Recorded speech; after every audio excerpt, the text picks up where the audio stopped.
It's that time of year for bulb planting and planning for the spring, which is really hard to imagine because after a drought, the garden looks like this.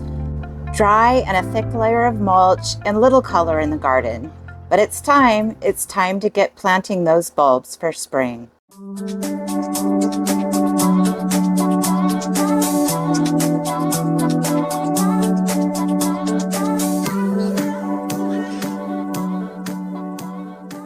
I was out of compost. I didn't have any ready to use.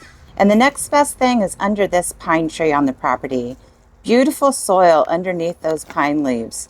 And I gathered that up and I used that as the base for the planting of these tulips. I decided this year I wanted to go mobile with my bulbs.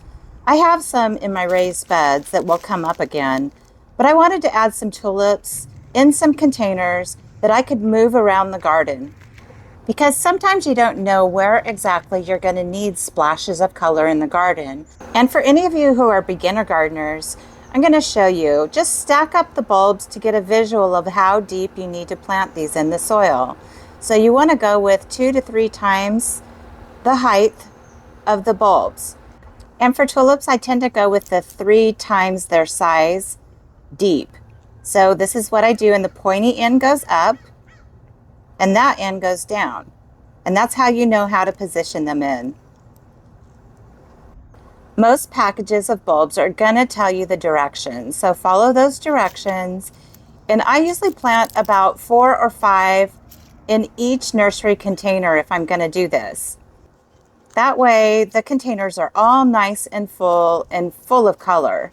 I find that about 4 or 5 works good. It fills a container really well, but they're not too squished where the plants are in stress.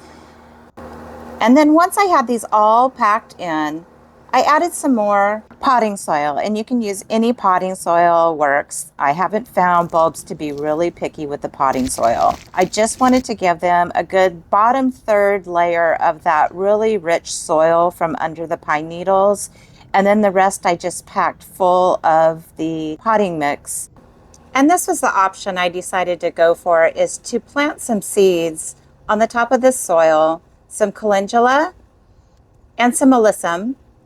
And this way I'm going to have some color in these pots between now and the time in the spring when the tulips come up. So I just pat those seeds in really well and make sure they're all seeded, and then give them all a really, really good watering. Want to make sure that the soil gets completely wet. And then I'm going to take these nursery containers and put them all underneath the eaves of the house. By putting them under the eaves of the house, it'll keep them from getting too wet because they don't like to get soggy. Now in the springtime, I'll pull these pots out and dress them up with some burlap, make them look prettier, and there it is, all ready to go. And in the springtime, I'll have portable containers that I can move around with splashes of color throughout the garden. And as always, if you found this helpful, please subscribe to the channel.